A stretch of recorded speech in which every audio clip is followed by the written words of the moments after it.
அஸ்ஸலாமு அலைக்கும். Hi friends, எல்லாரும் நல்லா இருக்கீங்களா? நாங்கள் ரொம்பவே நல்லாயிருக்கோம். இன்றைக்கி நம்ம சேனலில் வெறும் வீட்டில் இருக்கிற 3 பொருட்களை வச்சு ஒரு ஈவினிங் டைம் பலகாரம் தான் செய்ய போகிறோம். ரொம்ப ஈஸியாக, ரொம்ப சிம்பிளாக செஞ்சிடலாம். இது செய்ய ஒரு மிக்சிங் பவுல் எடுத்துக்கோங்க. எல்லா பொருட்களையும் ஒரே கப்பில் அளந்து எடுத்துக்கோங்க. மெஷரிங் கப் தான் வேணும் அப்படிங்கிற அவசியம் இல்லை. நான் இந்த மாதிரி சின்ன பவுல் தான் எடுத்திருக்கேன். இதில் வந்து 1/2 கப் அளவுக்கு வெள்ளை ரவை சேர்த்துருக்கேன். வறுத்த ரவை, வறுக்காத ரவை எது வேணாலும் சேர்த்துக்கலாம். அது கூடவே 3/4 கப் அளவுக்கு மைதா மாவு சேர்த்துருக்கேன். கொஞ்சமாக வாசனைக்கு ஏலக்காய் தூள் சேர்த்துருக்கேன். ஒரு பிஞ்ச் அளவுக்கு உப்பு, கூடவே வந்து இனிப்புக்கு தேவையான அளவு நான் வந்து 1/2 டீஸ்பூன் போல் சர்க்கரை சேர்த்துருக்கேன். இந்த ஸ்நாக்ஸ் வந்து ஒரு அளவான இனிப்போட, மைல்டான டேஸ்ட்டோட ரொம்ப சூப்பராக இருக்கும். இப்போ இந்த பொருட்களை எல்லாத்தையும் ஒன்றோட ஒன்று சேர்கிற மாதிரி நல்லாவே வந்து மிக்ஸ் பண்ணி விட்டுருங்க ஒரு ஸ்பூன் வச்சு. இப்போ இந்த அளவுக்கு நல்லா மிக்ஸ் பண்ணதுக்கப்புறம் நம்ம வந்து இதில் கொஞ்சம் கொஞ்சமாக தண்ணி சேர்த்துக்கலாம். ஃபுல்லாக வந்து தண்ணி சேர்த்துறாதீங்க. ரொம்ப தண்ணியோட அளவு அதிகமாகிடுச்சுன்னா உங்களுக்கு வந்து ஆயிலில் போட்டால் பிரிஞ்சிடும். அதனால் அளவாக வந்து தண்ணியை சேர்த்துக்கோங்க. சேர்த்துட்டு நல்லா வந்து மிக்ஸ் பண்ணி விட்டுக்கோங்க. கட்டிகள் எதுவுமே இருக்கக்கூடாது. பாருங்கள், மாவு வந்து இந்த அளவுக்கு கன்சிஸ்டன்சியில் இருக்கணும். அதாவது ரொம்ப லிக்விடாகவும் இருக்கக்கூடாது, ரொம்ப திக்காகவும் இருக்கக்கூடாது.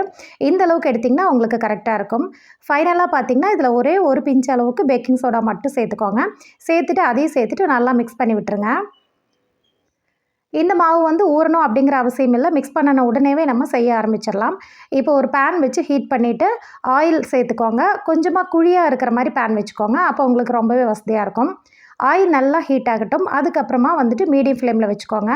ஒரு குழிக்கரண்டியில் மாவு எடுத்துக்கோங்க. கரெக்டாக ஒரு குழிக்கரண்டி ஊற்றுனீங்கன்னா கரெக்டாக இருக்கும். நான் ஊற்றுன மாதிரி இந்த மாதிரி ஊற்றிடுங்க. ஊற்றிட்டு மேலே வந்து அந்த ஆயிலை லைட்டாக அப்படியே தெளித்து விட்ருங்க.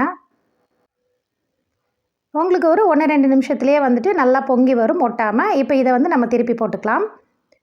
ஃப்ளேம் வந்து மீடியம் டு லோ ஃப்ளேம்லேயே இருக்கட்டும். இதே மாதிரி நல்லா அடிக்கடி லைட்டாக திருப்பி போட்டு நல்லா அந்த பபிள்ஸ் கொஞ்சம் அடங்கின உடனே நீங்கள் வந்துட்டு வெளியே எடுத்துடலாம். பாருங்கள், அவ்வளோதாங்க. இதே மாதிரி ஒன்றா ஊற்றி எடுத்துக்கோங்க.